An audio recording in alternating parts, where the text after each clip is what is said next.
Okay. Prost, Derek. Ja, wir schweifen ab.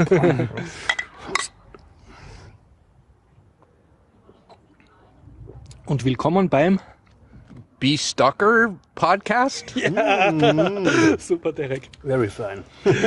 Okay, wir schreiben Folge 219, haben den sehr vielten August 2015 Ja, 25. und befinden uns im alten AKH in einem neuen Innenhof mit hoffentlich gar keinen Störgeräuschen.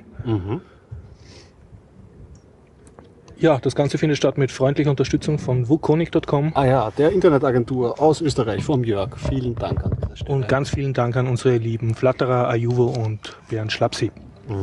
Und alle anderen Flatterer, die uns nicht namentlich flattern. Dann würde ich sagen, fangen wir direkt an. Nein, frag du mich, was ich erlebt habe, dann macht das Sinn. Okay, was hast du erlebt? Ich habe den Derek getroffen, der hier die Einleitung gemacht hat, in der Scratch-Konferenz in Amsterdam und er ist jetzt in Wien, habe ihn gleich mitgebracht und deshalb wird ein Teil dieses Podcasts auf Englisch sein. Yes, we will try our best with our English. I will try my best too. Perfekt. Okay, wir haben den Derek schon mit ungesunden Salamisemmeln aus dem Biller und Bier angereichert, damit er die volle Österreich-Dröhnung kriegt. Ja. Und werden fortsetzen. Ja, hast du irgendwelche Themen, die dir am Herzen liegen oder die du abhandeln musst? Ja, ich kann schon erzählen, aber es sind so dies und das Themen. Also ich habe ein Manga gelesen von Osamu Tezuka namens Adolf. Das ist geschrieben in den 83er Jahren, 1983. Dann habe ich mir angeschaut Horrorfilme. Bald kommt das Slash-Filmfest. Horrorfilms, yes. Jason. Yeah, this is a little bit old one. This is about newer movies, and I saw just to get into the right mood for this festival, It Follows and The Descent, I think. The Descent. Yes. Yeah. Yes. These are these two movies. Did you see Babadook? Yeah. That was great. Wasn't that great? It was one of my favorites from the last year. Yeah, me too. Yeah. Yeah, let's... Okay, I have nothing else to report. My only item is that I finished writing my blog posting about Scratch Conference Amsterdam. Is linked in the last podcast and will be linked in these show notes. Okay, cool. And so I think we will get out as much words as possible from Derek. Yeah, of course. But eat in peace and... I can eat and talk. Yeah, okay, you can eat and talk. Derek, can you make a quick introduction of yourself for our listeners? Where you're from, what you do? Yeah. So my name is Derek Breen, and I am visiting from the United States. I live in Boston, and I just finished writing a book that teaches kids how to do computer design, animation, and video game development, called Scratch for Kids for Dummies. So it's one of those yellow and black for dummies books that are all over the place. And I spent 5 months locked in a room through an awful winter working on this book that was supposed to be fun for kids. Had very little fun, but I kept telling myself, when I'm done, I'm going to Europe. I'm 45 years old. I've never been to Europe before. I haven't left the United States since 1991. I've never had a passport. I've only ever traveled the world by battleship, and I only got to go places that we were going to bomb. So I'm very happy to be in Europe. And not on a bombing mission. Not on a bombing mission, although I may bomb on this podcast. Well, we are delighted to have you here. Of course. Okay, how to best start? Yeah, Well, Derek, we met at the Scratch conference in Amsterdam. You was there in your function as traveling author. Can you just give a short summary of your impressions? I think it was your first Scratch conference too, and you had some background with Scratch from the Massachusetts Institute of Technology. Can you just say what your impression was? Yeah, I went to the Scratch conference last summer at MIT in Cambridge, Massachusetts. And I was working at MIT then, so it was not a very far way to go to a conference. Last summer, I met incredible people from all over the world. That was my favorite part of the conference last year. And there were some things that I was not as happy about, but I really love Scratch and the community. And so when I heard that it was going to be in Amsterdam, I thought that would be the perfect way to start my European tour. I would go to Amsterdam, I would do some presentations, and then I would try to find people in all the cities that I wanted to visit and like sucker them in and sort of like try to charm them and then be invited to stay with them. And it worked. It totally worked. I'm sitting now with someone who's hosting me in Vienna, Austria. But it was really great. This conference in particular in Amsterdam was so much fun because there was such a diversity of people, not just from different countries, but different backgrounds. Mm-hmm. There were teachers, there were designers, there were programmers. There were women. Yeah, there were women. There were more women than men, which at a tech conference is unthinkable. Yeah. And so it was so much fun. And everybody had these different things to share. So it was a Scratch conference, but people were talking about way more than just Scratch. So there was a lot of robotics and a lot of electronics and storytelling and music. So, I mean, I couldn't have been happier there. And I guess I made an impression with some of the talks that I gave. One in particular because I tore up my own book and people thought, what is he doing?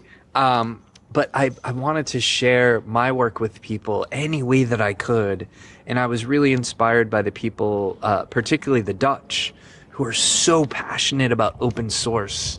And they're just like, and so often my first day there, I kept hearing, why can't you give your book away? Why are you selling your book? Why are you making money from Scratch? And instead of taking the American stance and thinking, oh, come on, I did all that hard work, I deserve to be paid for it. They really started affecting the way that I thought about it, and so by the end of the conference, I just wanted to give it to everybody. I'm like, here's a box of books. So you become open source brainwashed in Amsterdam? Yeah, I believed in open source for a long time, but I think I became radicalized in Amsterdam. Cool. Like, yeah, very good.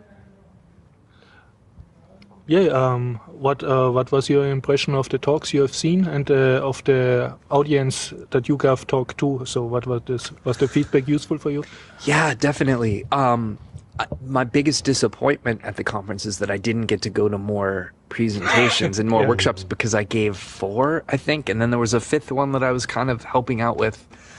So it meant there were a lot of I was either doing something or preparing for something or recovering from something.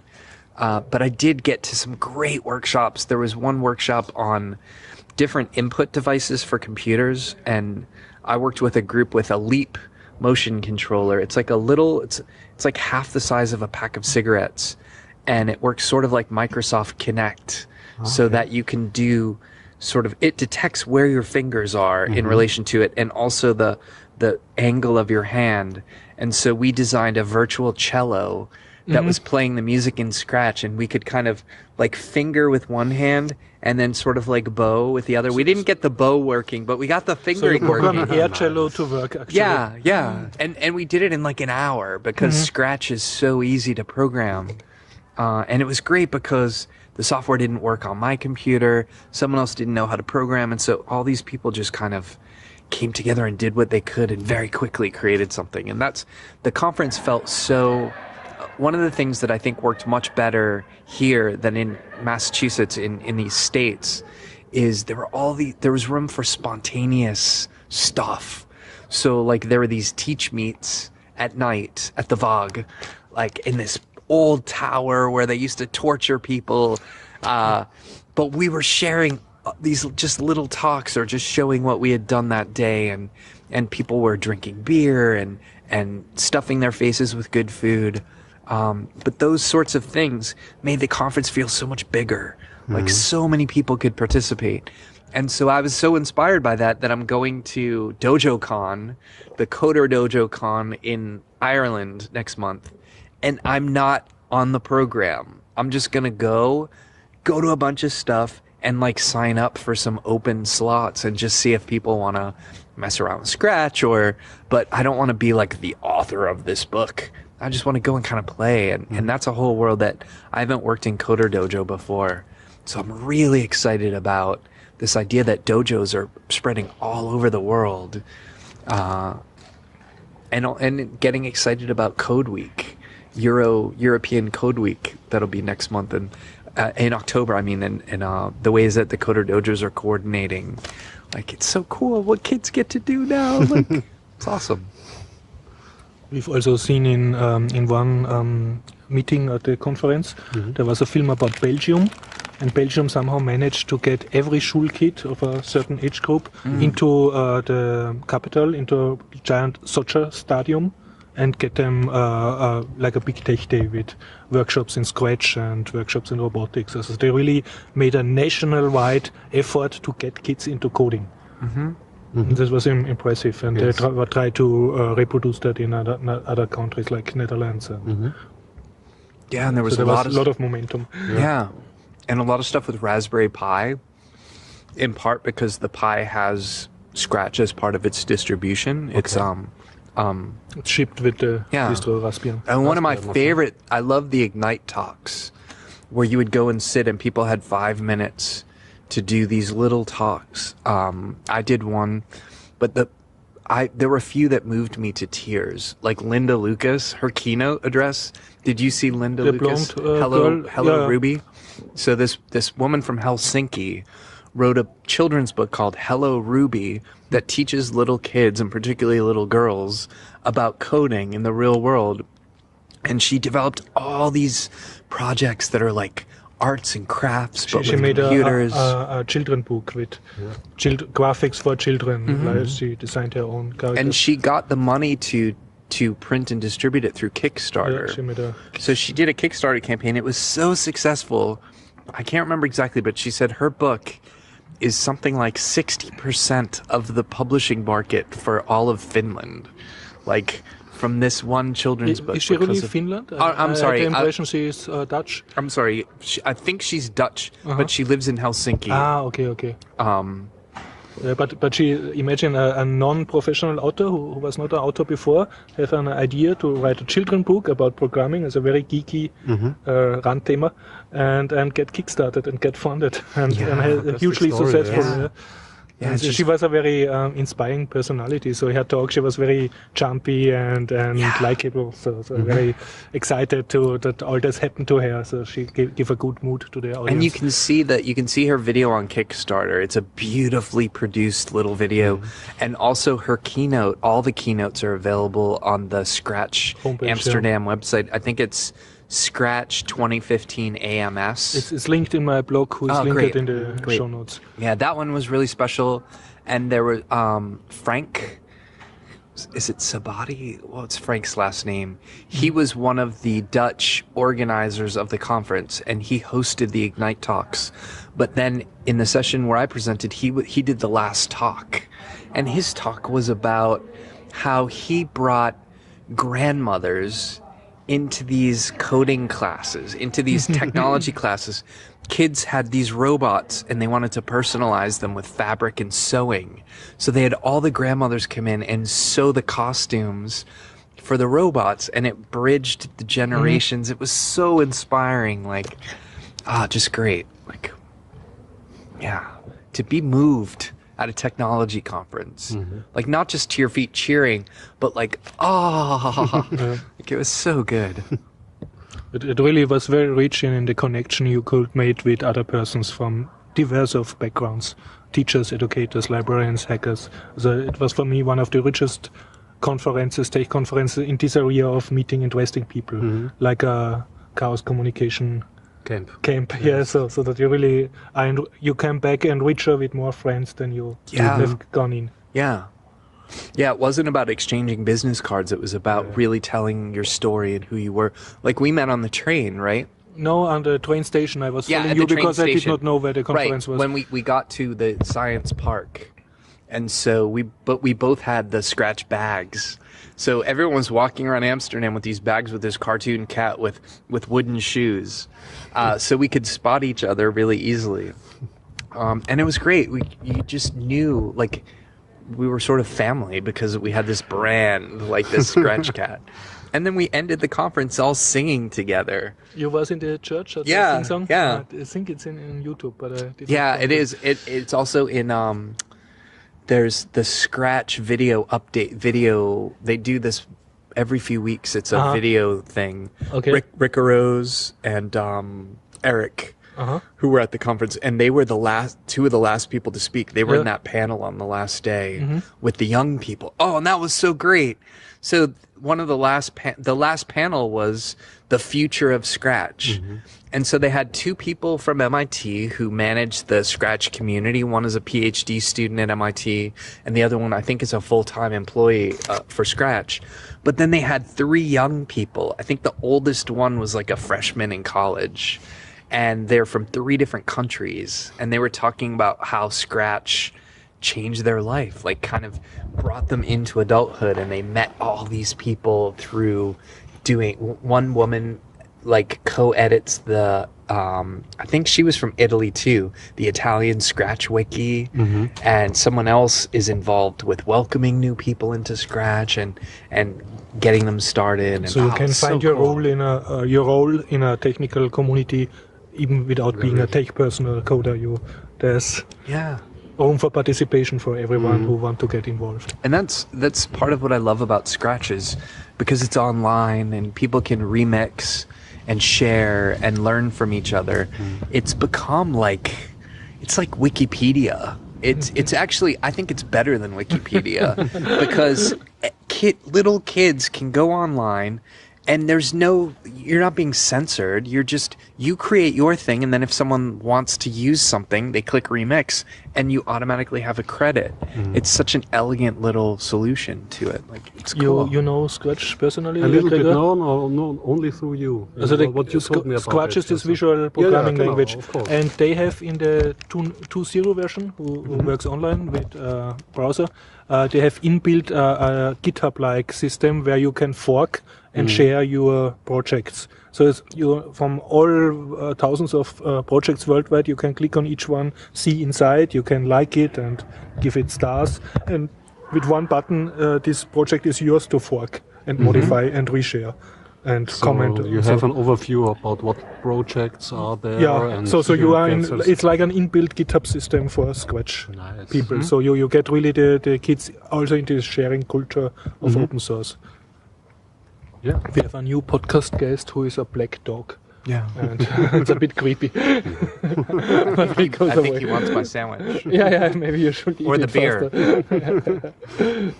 He's like big like me, and I have 105 kilos. Looks like a Bernardino.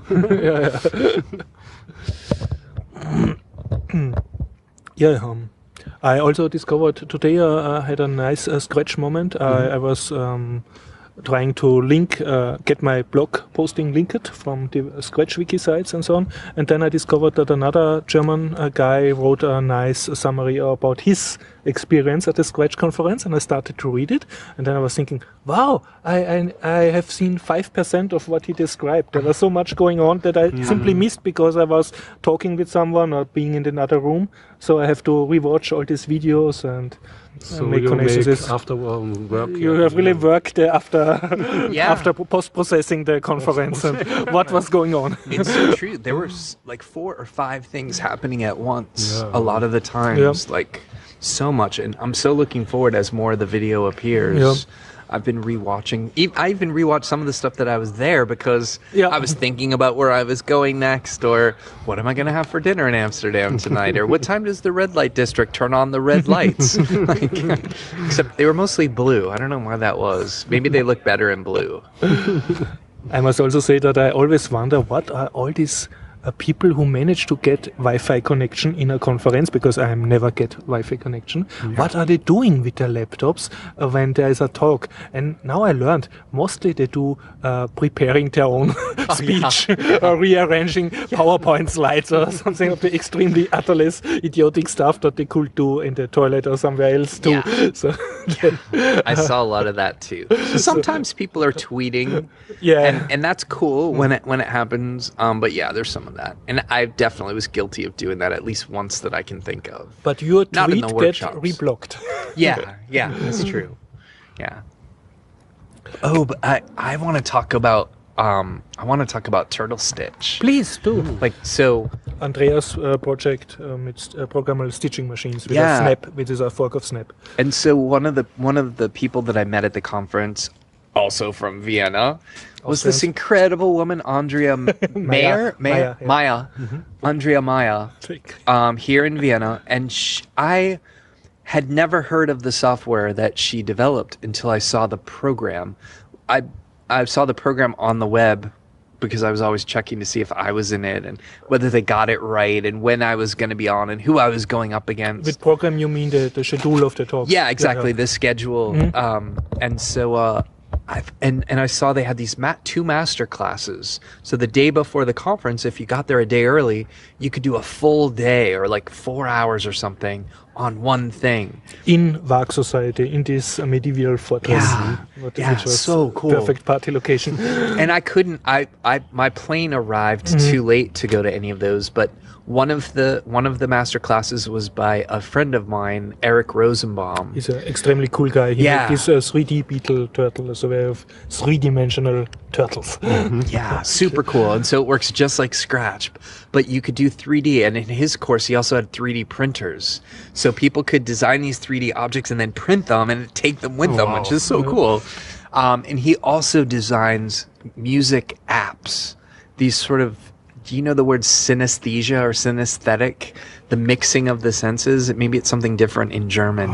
Synesthesia? No. It's like someone hears music and they associate it with colors, or someone smells something and they associate it with touch, or it's the cross senses. And Eric likes to explore the intersection of visual arts and music. So he makes apps. Like he has one app called Singing Fingers. I think do I have it on my iPod Touch? Hopefully I do, because it's so cool. Yes, I do. So singing, it's much easier to show it, and you podcast audience can imagine what we're doing.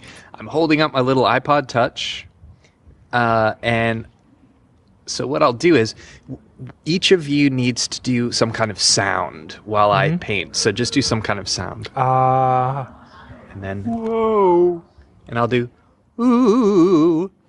And so what I'm doing is painting on the screen, and it's recording those sounds. It's like a sampler, and then I can... you can work with these sounds. I'm not working. Oh, yeah. But you can also... And so you can do all sorts of... But if we did it with music, I could do... Whoa, it sounds beautiful in Vienna. And then I can do... You can play with your own voice. Wow. And you can... On multi-touch, yeah. So it's super cool. So that's called Singing Fingers. And that's also from Eric Rosenbaum? Yeah, I think it's iOS and Android. So he created that app. And then he has another app that I'm dying. Eric, if you're hearing this podcast, please finish Melody Morph. He demoed this and Melody Morph at the conference. Melody Morph is even more, you can do even more sort of music composition type stuff with it. It's so cool. He got his PhD last year from MIT. He was in the lifelong kindergarten group at the MIT Media Lab, which is the group that developed Scratch. And they also developed the technology in Lego Mindstorms, the popular Lego robotics kits, and many other cool things. And Eric is the co-developer of Makey Makey, one of the coolest little electronic kits that you can transform real-world objects into controllers for your computer.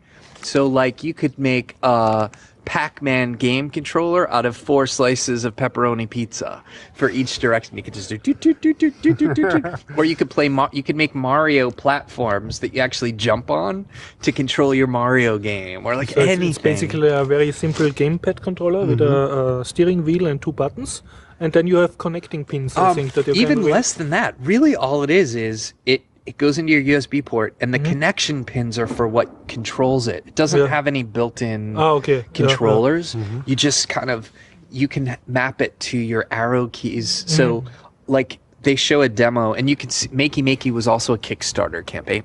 They raised like over $300,000 US in 1 month. And these were guys that were making, I don't know, $35,000 a year at MIT as graduate and PhD students. So in the demo, they show someone lays out all these bananas and they clip these alligator clips with wires, and then the bananas become like a piano and you can play songs. And now in New York, DJs are building their own interfaces with Makey Makey to control their music.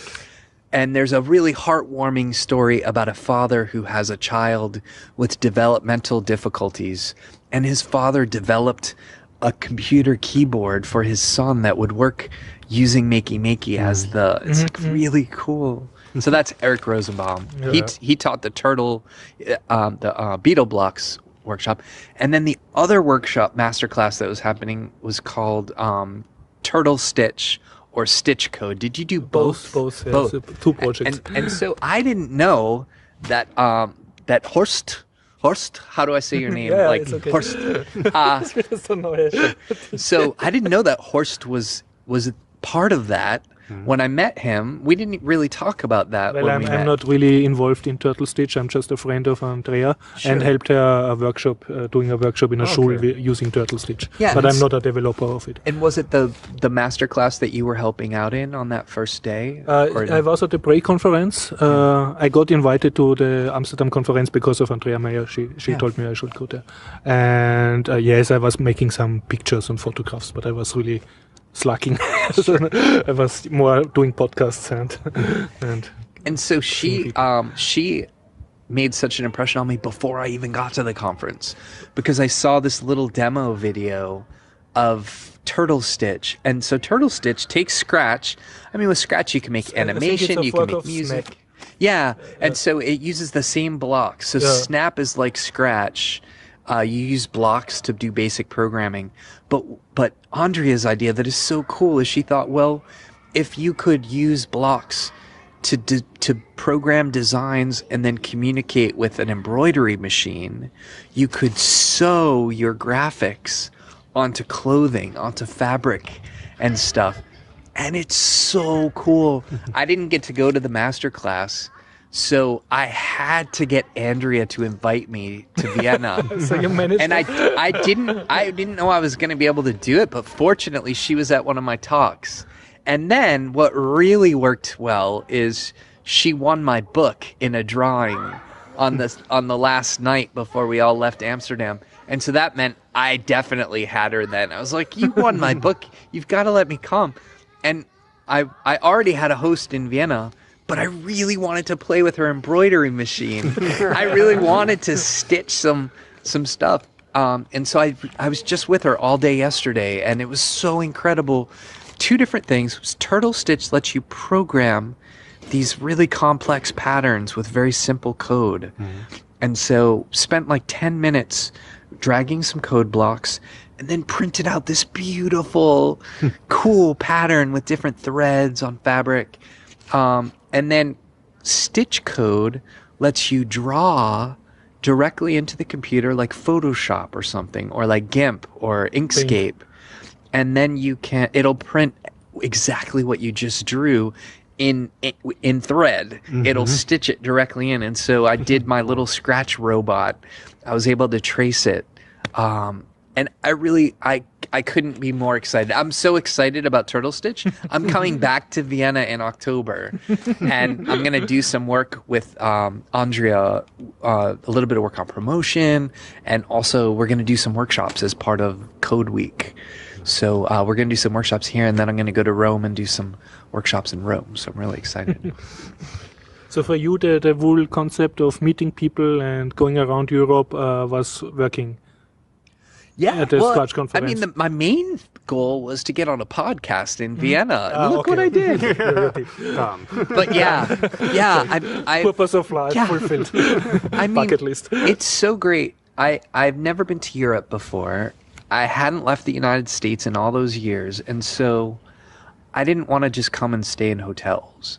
Plus, I'm broke, so it's like I could if I did the hotel thing, I could only be in Europe for maybe a week. At the most, like a week. And so by staying with people who I met, it's much less expensive, so I can stay in Europe longer. So originally I was going to be here for 3 weeks, but so many people have been hosting me.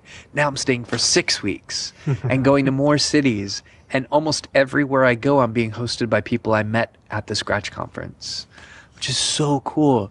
And then when I'm with them, they want me to do Scratch with their kids. And I love doing Scratch with their kids, if they have kids. Or some people are setting up workshops. So like I taught a Scratch workshop in Munich last week, actually just a week ago tonight. And I'll be teaching a workshop in Paris a week from Saturday, and then doing other workshops and eventually in Ireland. So you got these gigs because of the Scratch conference, because of the people you met there? Yeah, Munich is the only exception because I had a good friend who set up a workshop prior to the conference. But I was able to connect with some people from the conference while in Munich. And I swear I'm on Twitter and LinkedIn and Facebook 2 hours a day, almost entirely with people from Amsterdam, from the conference. Some are in Italy, some are here, but we're all staying in touch and we're sharing. Oh, did you see this cool thing? Or, oh yeah, that video's just been posted. Or did you see the mural that they did on Saturday? There's a picture of that woman that you were talking to who was up on. Yeah, it's the greatest. Like, I love it. And I'm learning a tiny bit of German, and I'll use my smidgen of French, and then I'll be learning a little Italian, and so I get to spend time in people's homes. So I have such a better sense of Vienna because I just spent 4 days with a family, having breakfast in the morning and going to the kindergarten to pick up the youngest. And so I really feel like I have a much better sense of the country. I don't need to go to 20 museums. I don't need to go to 30 cities in 20 days. And so Europe in a week. Casual. So this. Yeah. The goal is I need to go anywhere I go. It's for 4 days or more, but it has to be at least 4 days. Because if it's not 4 days, I can't get a feel for the place. And I try to do one cultural thing in each place, just one. So here it's the Leopold Museum that I'm going to tomorrow. I really want to see the Schiele exhibit. He's one of my favorite artists of all time. One of the most incredible drawings I've ever seen in my life was one of his at the MoMA in New York, the Museum of Modern Art. And they have some of the most iconic Picassos and Rembrandts, but it was this little drawing of this nude woman and the lines, and it was the only piece of art that I saw in that whole museum that brought tears to my eyes. That one little drawing, and I was already a fan of his work before that, but that was the first time I'd seen it in person. So tomorrow, Vienna, I'm warning you, if you're at the Leopold, it's gonna get a little dusty. And Klimt, I'm sure there'll be some great stuff to see. But in the States, Klimt is like the schoolgirls love Klimt on lunchboxes and notebooks and posters. College girls with these huge posters because of the colors and the gold. And so I really like it. I love the patterns as a designer. But he's like a pop star in the States, like an Andy Warhol or something. Whereas Schiele is not yet popular. Yeah, it's much smaller scale. And of course his work is only a short period of time, right? He died very young. And also his work is very erotic, and that doesn't play as well. Yeah, in the States, you don't see those in poster stores or on lunchboxes or iPhone cases. Well, thanks, Derek. That was cool. Yeah. We'll talk a bit about some nerd stuff so that you can eat and you chip in whenever you want. Cool. I have. You wanted to talk about nothing special. Just that I wrote my podcast. Linux Voice. Thanks for reminding me. I read Linux Voice. I think it's issue 19. And as usual, it's great. It's soon to be Creative Commons licensed issue with a 4-month waiting period they have usually, and It was full of nice articles. You also read it? I read it, partly, and I really liked it. You read the EPUB version? No, I read the PDF version, but it worked perfectly fine on my tablet. So it was a great magazine experience. Yeah. It looks very well. And then read an article about Gnome, the new version. Yeah. And got an overview. They compared, I think, several Office packets under Linux, OpenOffice, LibreOffice, and so on. It was very interesting, and I liked it very much. I'm always searching about Linux-related blogs, but I think the magazine is an own media format that works very well on me. So it was much fun to see it through. Yeah, I also must say I gradually renewed my subscription of Linux Voice. So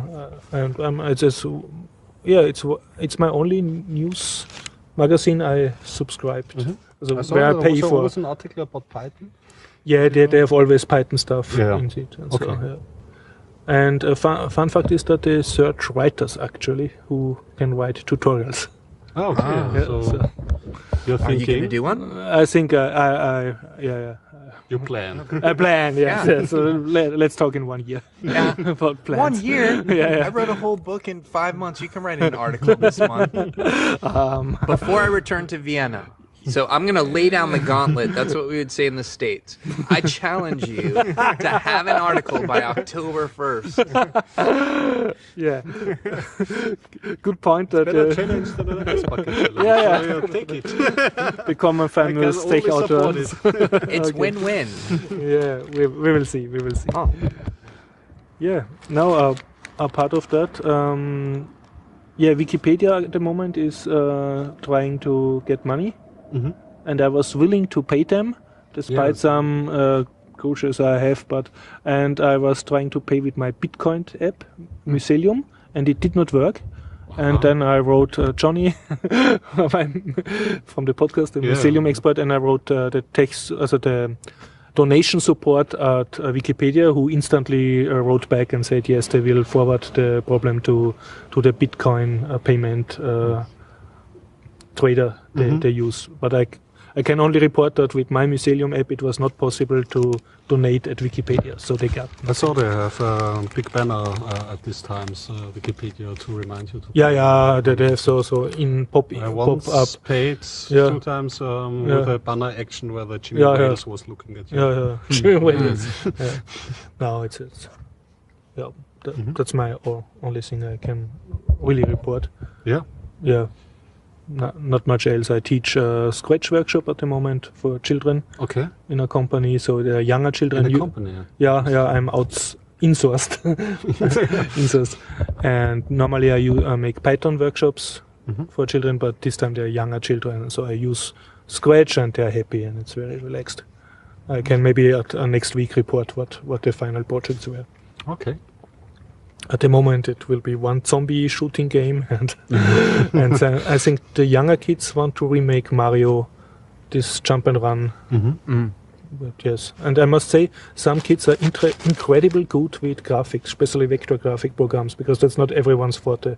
Where you have to really use the objects and draw them instead of paint them. And this one kid, I think, is 9 or 10 years or so. It's amazing, better than and with 45, just make beautiful comic-like vector graphics. So there's its own talent to can. Scratch has an inbuilt paint vector graphic. I worked several times to work on our logo with Inkscape, but it's difficult. It's difficult, yes. You should see the. I taught just a tiny bit of vector graphics to Andrea's 10-year-old daughter this morning. This afternoon, right before I came to your apartment. And she created this really cool cat, and all the legs are separate, so she could animate it, and she had it moving across the screen, and then she decided to put it underwater. I don't know why. That's what you do when you're 10. But I thought, if it's underwater, then I can teach you about cloning. So she had these bubbles that were randomly being generated and would float up to the top and then pop when they got to the top. It was really cool. But she did a great job, especially the legs of the cat were so great with the distinct shape, very cool. Well, I can add, inspired of the conference, I was trying out Snap. Snap is a fork-like project from Scratch, but thankfully it does not use Flash technology. It uses JavaScript. Okay. So it works with less proprietary software. And I was looking for my most always searched item, but it does not work neither in Snap, nor in Scratch, and this is a clone-to-clone collision detection.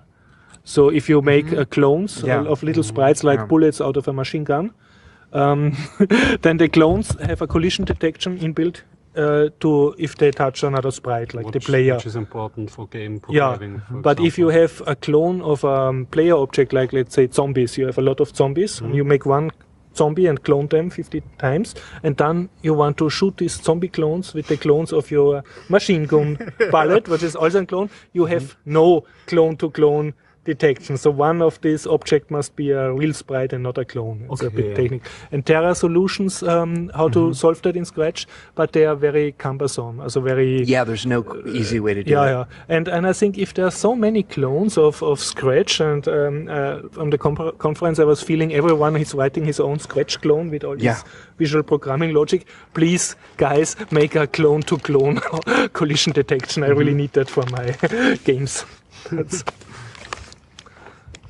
That's all. Yes, what can I... You have films? The films or the thing. One thing I didn't mention first. I rediscovered the podcast, which I remembered because they made a new session, and so I knew again that I had. Which podcast? Wir schweifen ab, it is called, and it's a game podcast about indie games. And it's in German or English? It's in German. Okay. There's two guys, Bernd and Philipp. The one says about himself he likes story-driven games, which is an interest I share.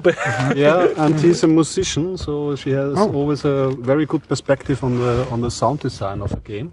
And I think the chemistry between the two is very good. No, it's Philipp and Bernd. Two men. Okay. Yeah. And they are podcasting very in the time periods are very long between the single episodes. And the episodes are very long, so from 3 to 4 hours. We Biertaucher salute you. Yeah. From time to time, yes. I can recommend this podcast because I have several game podcasts in my podcatcher, but the angle of indie games is very interesting, and they talk very profound about it. For example, in one episode they talk very long about the film you mentioned once, Indie Game the Film. I love that film. I love that film. And they they are very interested in the stories behind the games. So, also besides in the game the film, and so you get a glimpse into the scene of the indie programmers, and when they talk about an indie game, they talk about what games did this guy, this programmer make. So they get really before. in depth. Yes, and.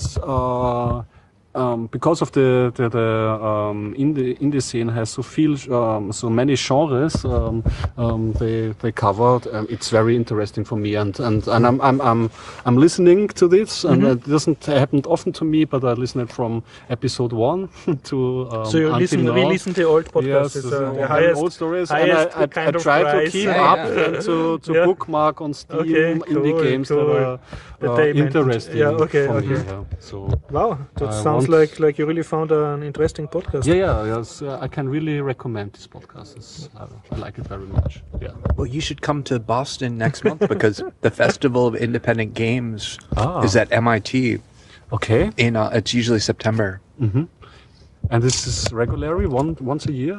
It happens there. Yeah. Okay. Yeah, annual. And one of the sponsors I was going to mention. Do you know? Does the Independent Game Magazine come here from the States? Not really. Or maybe it exists. A magazine it's published on demand, and so it's pretty low budget, but it's pretty great. And they do a lot of, what do they call them, post-mortems. So it's either a game that was successful or totally failed. and like all the things that the team learned doing it. It's really interesting. Yeah. So also from a game developer perspective. And it might even be called Independent Game Developer Magazine. It's definitely the developer's perspective, yeah. I will catch you back and in the show notes we will link. For German podcast listeners, I can also report that the subreddit German Podcasts, also R subreddit from reddit.com, R podcast.de, I think, has a wiki where German podcasts listened, so in a wiki. And the wiki can, as far as I understood it, can be edited if you have an account at Reddit, which is a bit easier to do than a media wiki, where you usually have to register and then it's not really working. So I did an entry for us, Biertaucher. Perfect. And I hope that new will podcasts on this. It's very. I'm not sure if it's already dead or just nobody maintaining it. But if that gain momentum, I think it could be a one central hub for German podcast listeners, because there are some sites who collect German podcasts, but they're mostly so advertised, written scam sites. Cool. Yeah. Short and simple. I have 2 horror films. Please. In midst of September, the Slash Film Fest is happening, and so I'm trying to get into the mood. So I watched 2 horror films after a longer period of time that I missed out at the genre. And I watched The Following is the first movie. And also It Follows. It Follows. It's a film from 2014, I think, from Folio. And I read about this and I listened to many podcasts, and there you got a peek at the story, and I heard the story and I thought, that's not a film for me. It sounds a bit trashy. Don't know, but you must judge. Then I looked at the Google image search, and I was not sure, but besides, we talked about Babadook, and they compared it to Babadook. Was a very, very good film, and this has also a very high quality. So I gave it a chance, and I watched it, and I liked it very much. But I don't know because of the actual things that happened in the film, or because of the aesthetics and how it was told, the story. So what is the story? The story is a bunch of young friends. They're hanging out in the suburbs, and one girl has a date with a guy, and this guy has a dark secret, and one of these dates he makes the girl during their making out pass out, and drags her into a garage and tells her the following story: that he has a grudge on him, that he has and this grudge consists that anytime any person could be possessed by an evil phenomenon, and if it is possessed, it comes towards you and tries to kill you. But it doesn't run. It can only take one step after another in a very slow motion. And you don't know when it's happening. But you can get rid of this grudge if you sleep with another girl or boy. Sexual transmitted horror. Which is, normally the horror rule is if you have sex, you get killed. So in this movie, you get sex, you might get not killed. But the mechanics include that if you have given the grudge to another person and this person dies, then the grudge comes back to you. So the decision is, what should she do? To whom should she give the grudge? And so the story, I'm not happy with it, but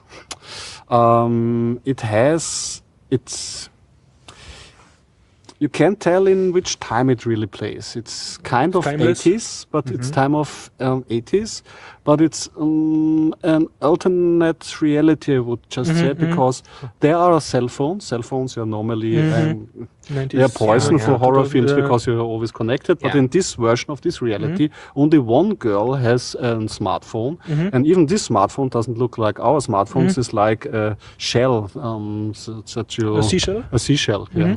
So clip and so she reads text or something. And there are many. It's reminded me very on the classical horror flicks from the 80s. Especially the sound was very good set. It reminded me on movies made by Carpenter. This atmosphere and the sound. It's really, if you're into this movie of this area, you should give it a try because there are several, they try to quote this kind of movies, and especially the sound. So I was very skeptic about it, but you sound very impressed. Yeah, and because... And it was creepy and horror, or was it trash? Yes, no, it isn't too bloody. And one part of this fascination about this film is because the monsters or the persons they're moving very slow, and people are acting and don't see the danger coming. But you, from the viewer's perspective, you see the long time before the victim sees it. So creeping horror. It's really creepy. Yeah, it's like the original Night of the Living Dead, where people didn't know what the threat was. Romero, yes. I have also several films open from Romero I have to watch. Yeah. More to watch, but not before this Slash Film Fest. Okay, yeah. This. I have a very short TV series to recommend. Okay. It's a romantic comedy about office space. It's called Kevin from Work. Kevin from Work. Yes, there's actually much chatter in the TV Addict websites about it, and you can. So if you can see it, I think it's nice. It's nothing special. It's from the guys who made How I Met Your Mother. Ah, okay. So it's a sitcom-like. Sitcom-like, a bit loser-like guy is in love with his female pretty co-worker and managed to fail. And lots of funny co-stars and side roles. So yeah, I don't know how long it will run, but I've seen I think 2 or 3 episodes, and it was nice. So you want to see more. It works. It works, yeah. You know. I don't know it. Yeah. I've heard of it, but I haven't seen it yet. Like the only show I've been following of the new shows is, have you heard of Mr. Robot? Yeah. Mr. Robot. Yeah. It's really interesting. I mean, the first 3 or 4 episodes, I was totally absorbed in it. It goes a little astray after that, but it's worth seeing for those first few episodes. It's about a how you say, black hat versus white hackers or hacker culture. Yeah, very deep in hacker culture. And he's maybe not autistic, he's sort of Asperger's, although it's not clear. And he manages his state of mind with narcotics. So he's also a drug addict. So it's a little bit like House, like Dr. House. Okay. Yeah. And it's a little bit like War Games, and it's a little bit it's a thriller, and it's pretty interesting. The main actor is so fascinating in his role. He's so good that even when the show goes astray, it's still worth seeing. Like, what is he gonna do? Like, what? It's very different.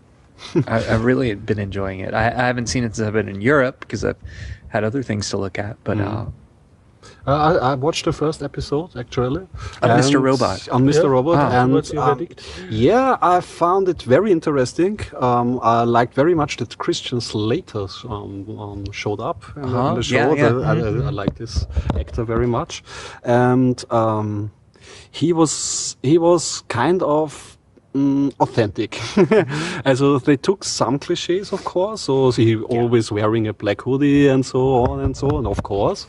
But it was made very in an intelligent way. So you can, as a techie, you can identify yourself. You see the problems. So he's working in a big company, and he makes the difference between the manager types and the techie types, and he's very surprised. Corporate culture. Of course. This is one part, and at one time he's asked what was wrong with the history, and he thinks back and then he sees Steve Jobs and all the probability thing, and he works all the technical stuff that happens seems to be very good researched. So I find it very interesting, and I'm looking forward to how it develops, because there's a bigger story arc. So I'm not the main the actor, the hacker or the programmer is not very. I don't know if I like him very much. So but it's part of the series. I think it's tricky because he's an unreliable narrator. Yeah. And so that brings a different level. Like, you don't usually see that on television or even film. It's something that works much better in literature, and so it'll be interesting to see if they can maintain that. Yeah. And then when Christian Slater comes in, he's such a big star. Well, I mean, he's not a big star now, but he was when we were growing up. And so you have to wonder what that balance is going to be between his character, and you don't really know what his full agenda is. He's this dangerous, like, you don't know whether we're rooting for him or and I like that aspect a lot. It reminds me of Deadwood or something where you or I mean, to some extent The Sopranos, but really Deadwood, where in Deadwood it wasn't quite clear who's the good guy. Who's the most dangerous one in the room. It was hard to know, that's very interesting. I can chip in from my favorite TV addict blog. It's in German. It's called Britische Sitcoms. It's a German guy who wrote in German about British TV sitcoms. And he wrote about real humans. And this is a remake of Echte Mannequin that I think you introduced me. Yes. So somehow I think they got... It's already made a remake. They make a remake, and I think this is the usual thing with a good non-US TV series like Braunschlag, the Austrian one, who got sold to US and then is completely remade with American actors and for American audience. Maybe Derek, you can explain this to us, because it's a phenomenon I never understand. Why have the Americans to make a remake, also retake every scene with different actors, just because they cannot dub the like the what were the girl with the dragon tattoo? It's also complete. I mean, I understand if it's a cheap European small budget series, but Echte Mannequin, you have seen it too. Yes, I think it was big budget enough and cool. I don't see anything wrong with it, so I don't understand why. We remake it because it's not American. That's why we remake it. So the American audience would be shocked if it's a non-US series where the cast drive on the wrong side or something. And I love watching foreign films and also foreign television shows. I think it's getting worse. I actually think it's getting worse, in part because we're watching on smaller screens. And you literally can't read the subtitles. Can that be a technical issue with the screen wide? So I do think, but also we were remaking series long before small screens. Americans are ignorant. We don't know any other language but English, and we barely know English. But a series can be dubbed. I mean, we grew up with dubbed series. Not that it's good. I think subtitles are British series like The Office and so on. But Office is also we produce and send ours to the world. Yeah. So we didn't grow up reading subtitles. So in the States, it's not something that's part of our culture even not subtitle. What's with dubbing? Also with synchronizing. Yeah, and there's something about dubbing. It just doesn't happen. I wonder if it's because Hollywood produces so much. There's literally no space for any other films or television series, or because it's all so, there are all those American series. And so I say that recognizing that, like, I especially love some of the Scandinavian crime stuff, like Wallander, like that kind of stuff. I love it, and it's so atmospheric. But and how you see it? You go then to special cinemas or TV channels? I download it. Oh, you download it? Yeah. So almost everything so I you watch watched it is about illegal. over the internet? Yeah. Okay. Yeah. Okay. I go and download whole And is there a special subculture or special TV or cinemas or TV special interest channels who make non-US channels? I don't. I mean, even with hundreds of cable channels, I don't think there's anywhere where you can watch no market for that. A German series or an Israeli series. Strange. We only see them if they're remade as Homeland, or they're remade as the one that you mentioned. Is that the one about cyborgs? Yes, it's cyborgs. Yeah. Yes, so I've seen a few episodes of that, and it's interesting. But yeah, we don't have access to anything that isn't in English for television. For film, it's a little bit better. There's some things. Some foreign films will air in the cinemas, but very rarely. Okay.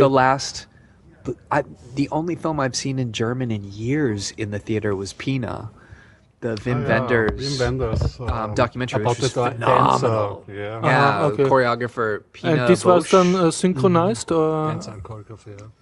Or was it in German with subtitles? It was in German with subtitles, okay. and it was in 3D, which was kind of incredible. Okay. This is one of the films I really would like to see in 3D. Oh, it's so great. And in particular because they use a still camera most of the time, and I think that's when 3D works really well. Like Hugo, the Scorsese film, he knew that you want to keep your camera still for 3D. So you really go into that depth of field. Pina it's one of the greatest documentaries I've ever seen. It is so meticulously put together, and I knew nothing about her work at all, but I have this special fascination for dance documentaries, and Wim Wenders I'm a huge fan of a lot of his films. And so when I got to Germany, I thought, oh, this is great. Right at the dinner table with this family in the suburbs, I go, one of my favorite directors, Wim Wenders from Germany. And they're like, like, nothing happens in his films. We like the American version of City of Angels. We like City of Angels more than Wings of Desire. I'm like, no. Awful. Yeah, he learned from one of the best from slow movies, from Jim Jarmusch. So you directly can tell. And I love Jim Jarmusch's early films, like in particular, like Mystery Train is really cool. And have you seen what's the one? Down by Law. Yeah, Down by Law. Down by Law. Dead Man I love too. Dead Man I really love. But Down by Law, that in black and white, and just those incredible shots, good stuff. Yeah. And Dead Man, like true deconstruction of the West. It's so bizarre. The soundtrack, it's a slow. The soundtrack, and it's all improvised. Yeah, So it's what's his name? Neil Young. Okay. So Neil Young watched the film once while kind of fiddling with the guitar, and then he said, okay, record. And then he did the whole soundtrack. Now this is I don't know if this is true. This is but he just literally played it, and it's like this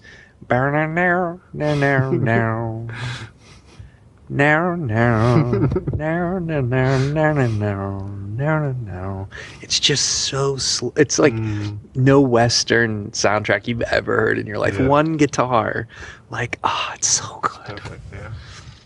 It's so much fun to meet someone who appreciates the sound like that. I was really digging the way you were describing the horror film. Like in America, almost nobody can actually remember sound in a film. Like they don't get it, and with a horror film in particular, it's so important. It's so important. It's like for me, it's a key situation was when I was 15, or now I was younger, so 12 or 15. I don't know. I was with a friend. I lived in the outskirts, so I had a way in the dark to home, and we watched Halloween. And Halloween has this theme, din din din din din din din din din din, and I walked home after the stream. And okay, I never forget. Yeah. It was din din din. Oh.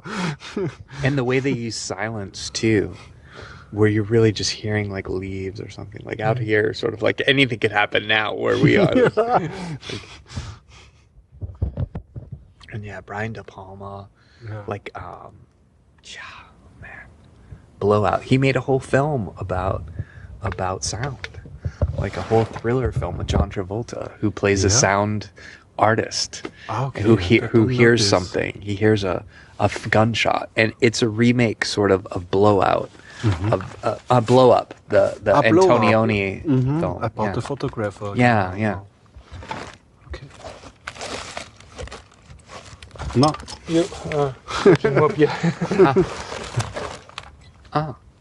I'm okay. I'm okay. Okay.